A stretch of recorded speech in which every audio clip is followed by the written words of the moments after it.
چهارمین سلسله نشست‌های عرفان و تجلیات آن در فرهنگ، ادبیات و هنر. خانم ترانه ثقفی، پژوهشگر حوزه عرفان و ادبیات. موضوع برنامه: نگاهی به روزگار و دیوان عارفانه بیبی حیاتی کرمانی.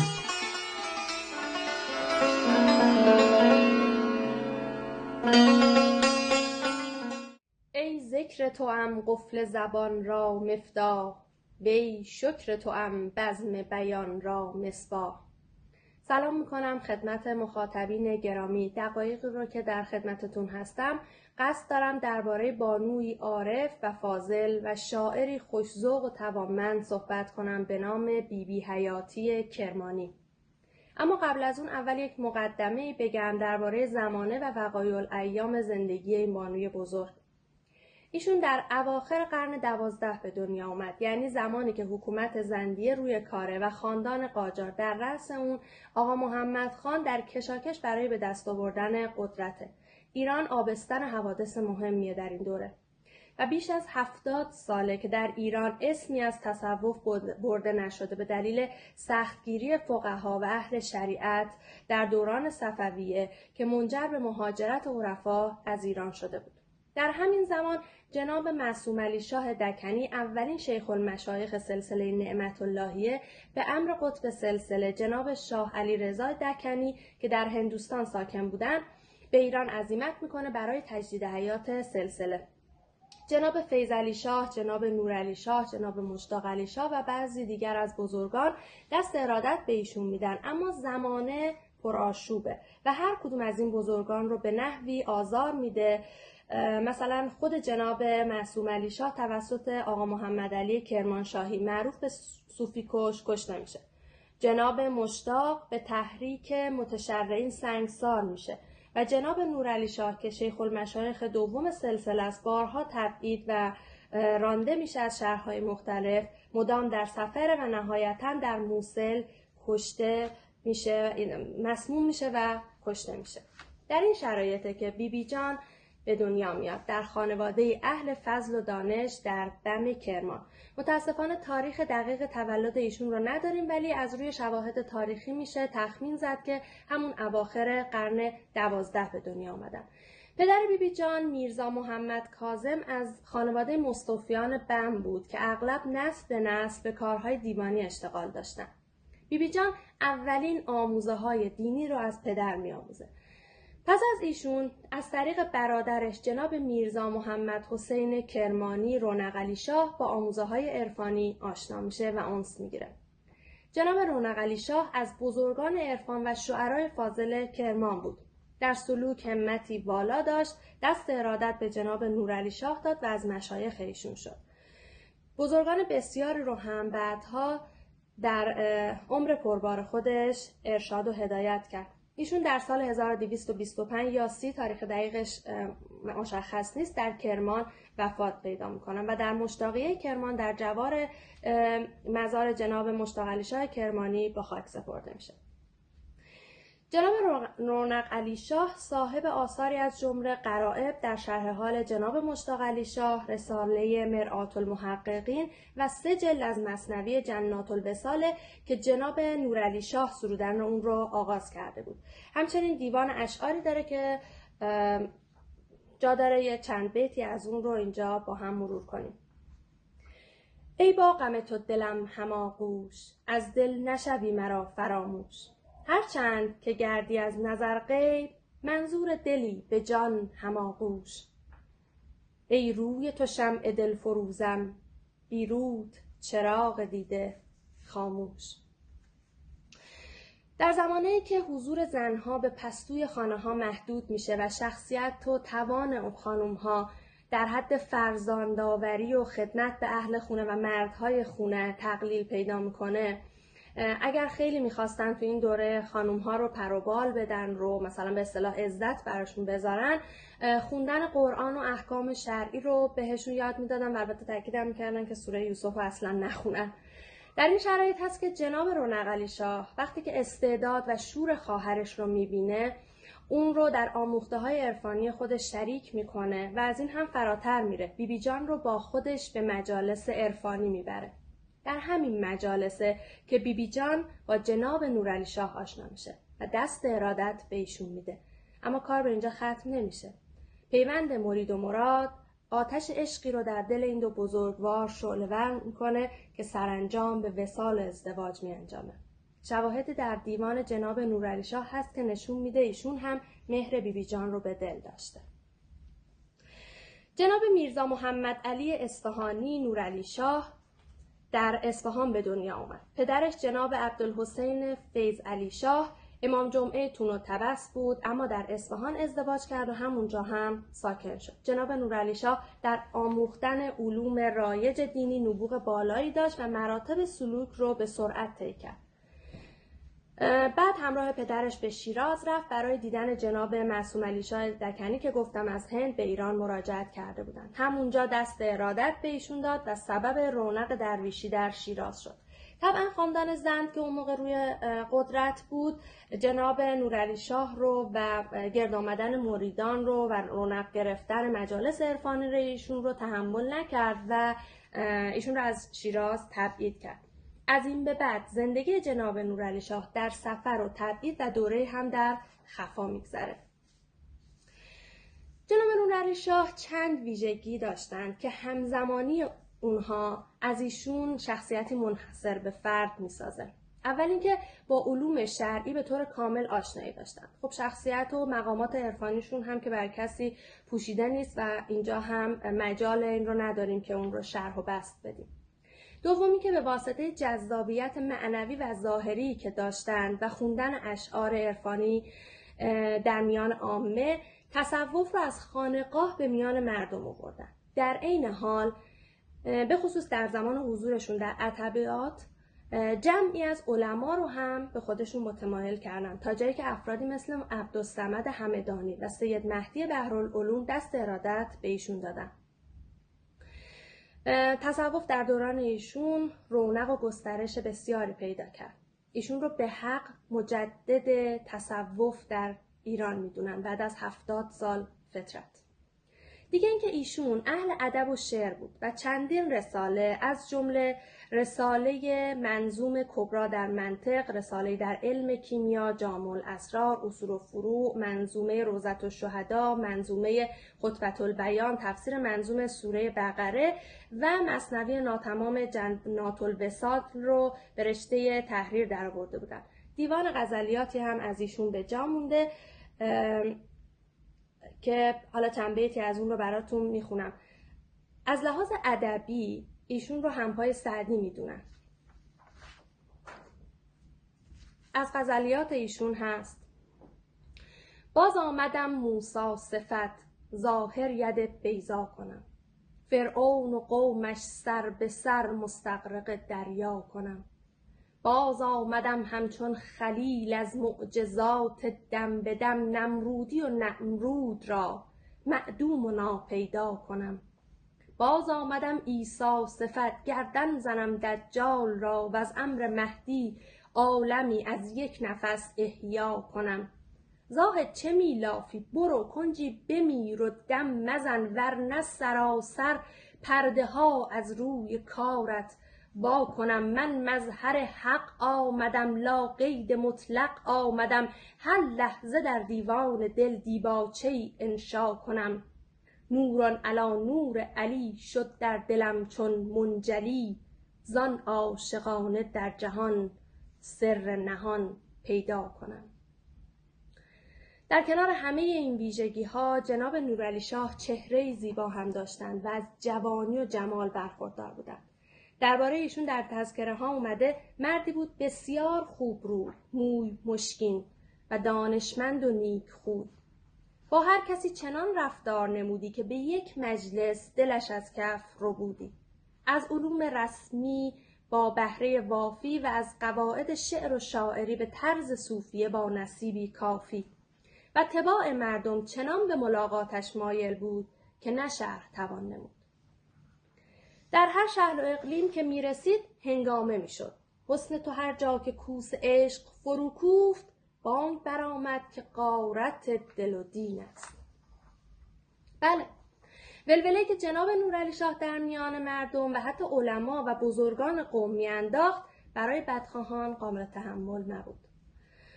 هر لحظه دامی می‌افکندند و به آزار و تکفیر و تبعید ایشون دامن می‌زدند.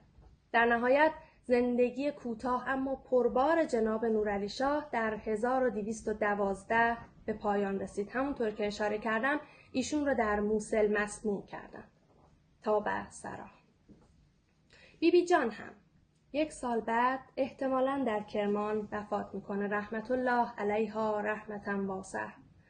درباره محل فوت و مزار بیبی جان اطلاعی در دست نیست متاسفانه. احتمال داره که در کرمان وفات کرده باشه و در مشتاقیه کرمان هم به خاک سپرده باشن. می‌فرماید بعد از وفات تربت ما در زمین مجو، در سینه های مردم عارف مزار ماست. حاصل ازدواج بیبی جان و جناب نورعلی شاه تنها 1 فرزند بود به نام توتی که ایشون هم ذوق عرفانی داشت و سخنوری فاضل بود. متاسفانه اثر مکتوبی از ایشون الان در دست ما نیست، ولی احتمال میره که ایشون هم صاحب آثاری بوده باشن. اما بشنویم از بیبی جان و شرح دیوان اشعارش. اما قبل از اون باز هم لازمه 1 پرانتز کوچیک دیگه باز کنم. به نظر میرسه که صوفیان و اهل طریقت مرافقت و رابطه انسانی تری با زنان داشتن در طول تاریخ تا اهل شریعت. نگاه اهل شریعت همواره به زنان بسته تر بوده، همچنان که هنوز هم متاسفانه شاهد این موضوع هستیم. انگار کارشون همیشه کتمان زنان و در حجاب کردن اونها بوده. اما در تاریخ اهل عرفان و در تذکره های اونها ذکرهایی از زنان اومده. به عنوان مثال کتاب ذکر نسبت المتعبدات صوفیات که در قرن 4 و 5 توسط عبدالرحمن سلمی نوشته شده درباره 80 زن صوفیه. یا عطار نیشابوری در تذکرة الاولیاش یه بخش رو به رابعه ادویه و سلوک و فضائل و کراماتش اختصاص میده و درباره ارادت بزرگان مثل حسن بصری، شقیق بلخی و دیگران به رابعه آشکارا صحبت میکنه. خلاصه اینکه در بطن تذکره های صوفیه یادی هم از زنان عارف دیده میشه. البته گرچه که این مقدار کمه و قاعدتاً زنان فاضل و اهل عرفان بسیاری در طول تاریخ وجود داشتند، اما متاسفانه در تاریخ مذکر ما حتی اسمی از اونها برده نشده. برگردیم به بیبی جان. درباره کیفیت حیات بیبی جان هم متاسفانه اطلاعات ناچیزی داریم. اما خوشبختانه به واسطه همت بلند خودش و حمایت جناب نورعلی شاه دیوان اشعاری از ایشون باقی مونده، مشتمل بر بیش از 1000 بیت که البته ممکنه بخش‌های دیگه‌ای هم داشته و گسترده‌تر از این بوده ولی از دست رفته. بیبی جان در دیباچه اثرش درباره علت و انگیزه سرایش این دیوان آورده. البته بخش‌های از اون رو من به اختصار و به انتخاب میخونم. شبی در بستر دلسوزی و نومیدی خفته و شاهد جان افروز تب را تنگ در بر گرفته، شبی دلگیر چون گیسوی دلدار، تبی جانسوز بودم در تن زار، ز بس تاب تب از خویشم خبر نه، به جز ناله برم کس را گذر نه، چراغ کلبه ام آه شررخیز، ایاغ باده ام چشم گوهرریز، برآورده ز دل دست مناجات که ای بر آستانت روی حاجات. عمریست که ذره وار هوادار آن مهرم، که آفتاب عالمتاب از عکس جمالش تابیست و ماه شب افروز بر عذار بی مثالش حجابی. الهی اگرچه این ذره بی مقدار را مهرآزمایی خورشید فکر خام است، لا تقنطوا تو را کلام است و این مرغزار را هر چند دل آسایی در آن مرغزار حرمان سرانجام است. ادعونی استجب لکم اساس امید را نظام است. به گلگون قبایان خونین کفن که باشد قباشان به تن پیرهن، به دستان سرایان گلزار شوق، که مرهم بودشان به دلخوار شوق. که بگشا به شامم دری از سحر، بکن روشن از نور مهرم نظر. در این مناجات بودم که بر رخ باب امید گشودم. تیر دعایم بر هدف اجابت رسید، و نسیم سحری بر مشام جان وزید. و سفیده صبح صادق دمید، ناگاه فروزان شد جمال آن خورشید. که ذره وار مرغ دل در هوایش به هر جا می پرید. و دیده رمیده ی حرمان دیده، به نور رخسار عالم آرایش منور گردید. برداشت ز رخ نقاب مهر ازلی، بنمود جمال شاهد عهد بلی. بزدود ز آیینه دل زنگ فراق، شد صیقلی و منجلی از نور علی. اینجا جناب نورعلی شاه بیبی جان رو مورد خطاب قرار میده. گرت زیور باید غواص بحر ژرف سخن شوی، و درر لعالی اشعار را صدف بشکنی. و جواهر ظواهر قصیده را زناروار عقد حمایل جان کنی. ساقی بزم سخن گردی، و به قوت کیفیت صهبای فصاحت که به دست آوردی، هوش از سر اهل کمال ببری. همین مقدار از دیباچه که خدمتتون خوندم به خوبی مبین چند نکته است. اول، شدت ارادت بیبی جان به جناب نورعلی شاه به عنوان مراد و پیر طریقت. دوم، ارزش و احترامی که جناب نورعلی شاه برای بیبی جان قائل بوده. سوم، انگیزه و دلیل نگارش این دیوان که کاملا مشخص بود. و نهایتاً قلم و خامه توانمند بیبی جان که به آثار ادبی بزرگ فارسی تنه میزنه. در ادامه دیباچه اومده: زبان انکسار بیان به عرض گشودم، و به خدام حضرت، همون بندگان حضرت آقا، عرض نمودم که در میدانی که شیرمردان دلاور از بیم قدم نتوانند گذاشت، این ضعیفه خونین جگر چگونه لوا تواند افراشت؟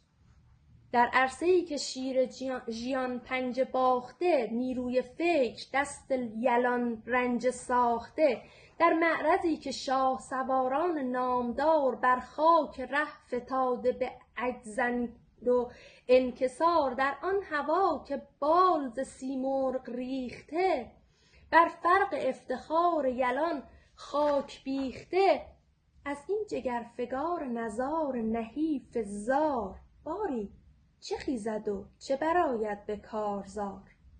به این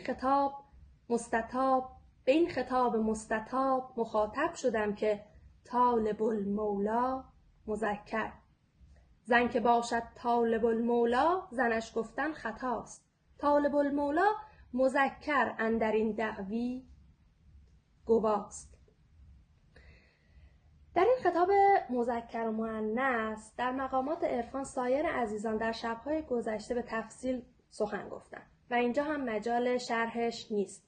به همین بسنده می‌کنم که در فرهنگ به ادبیات مردانه و مرد سالارانه‌ای که ما هنوز هم در این اصطلاحاتی مثل قول مردونه، واسه خودش مردیه و اینها رو داریم، مردانه کوشیدن و مرد ره بودن گرچه ظاهر جنسیت زده داره، اما در معنا فارغ از جنسیت و به کیفیت اشاره داره.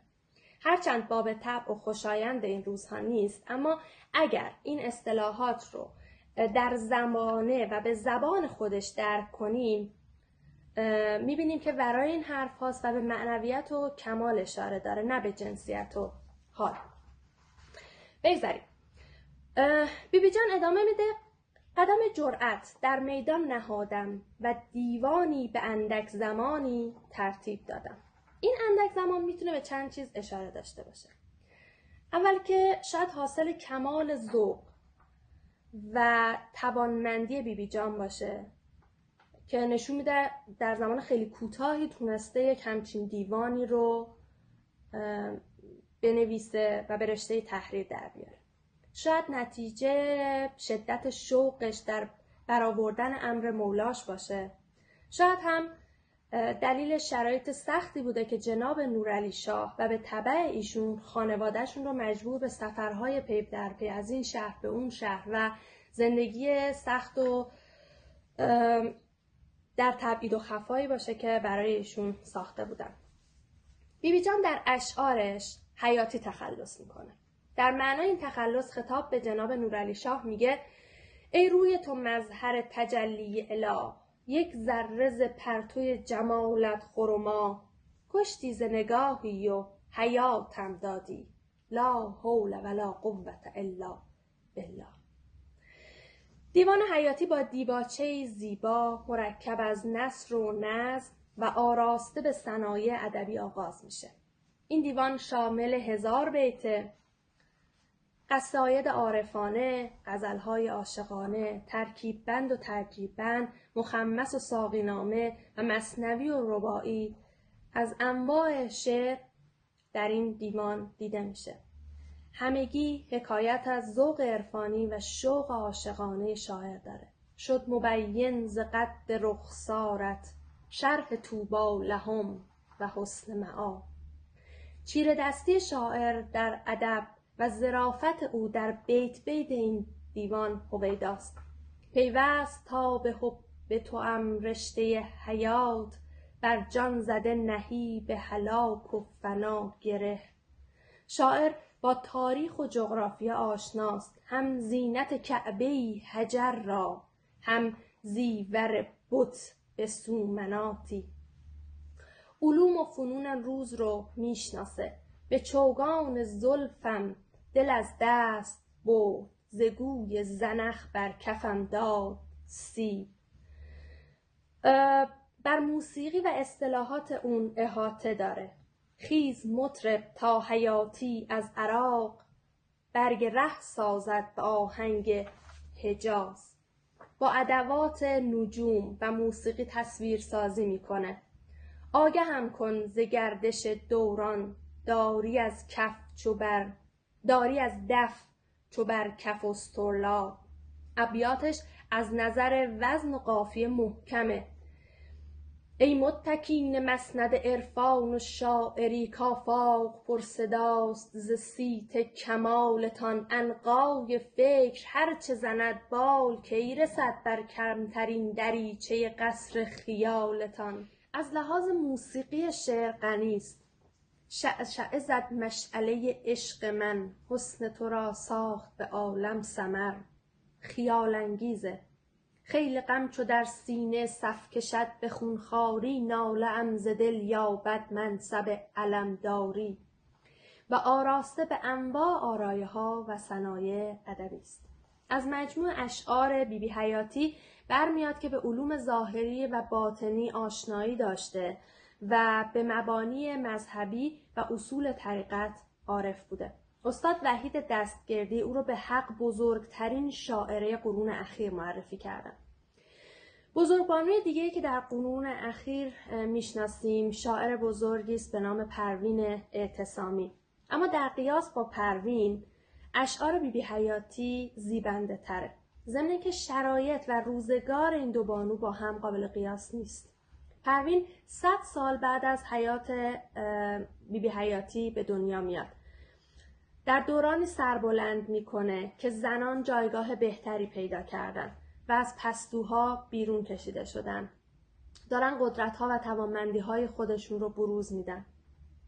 پروین زندگی آرامی داره و اشعارش در زمان خودش در مجلات به چاپ میرسه و مورد نقد و تشویق قرار میگیره. اما حیاتی در زمان اختفای زنان زندگی میکنه. زندگی پرآشوبی داره. دیوانش حدود 100 سال بعد از وفاتش نخستین بار در سال 1314 به چاپ میرسه. نام و زندگی اون، حتی دیوانش و اشعار زیبایی که سروده در سایه شخصیت و بزرگی همسرش قرار میگیره.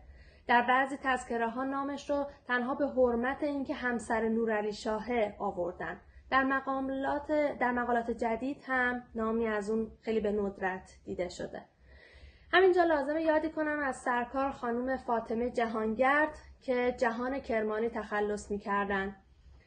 با نگارش کتاب ارزشمند پژوهشی در دیوان حیاتی کرمانی، اثر محققانه و پرباری رو درباره بیبی حیاتی از خودشون به یادگار گذاشتن. روحشون شاد.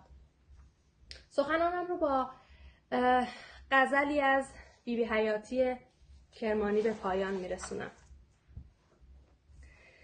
لیلة القدر است این یا موی تو، مطلع الفجر است این یا روی تو. شاه بیت مطلع دیوان حسن، یا دو مصراع است از ابروی تو. سرو بستان است یا شمشاد باغ، نخل طوبی یا قد دلجوی تو. نافه چین است یا عطر گلاب، نکهت گل یا شمیم بوی تو.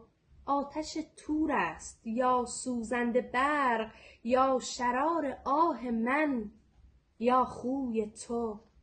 عنبر ساراست یا مشک تتار، سنبل پرتاب یا گیسوی تو. ساغر صهباست یا سحر حلال، نرگس مخمور یا جادوی تو. جنت عدن است یا باغ ارم، کعبه صاحب دلان یا کوی تو. دیگران را قبله از آب و گل است، قبله جان حیاتی روی تو. خدا نگهدار.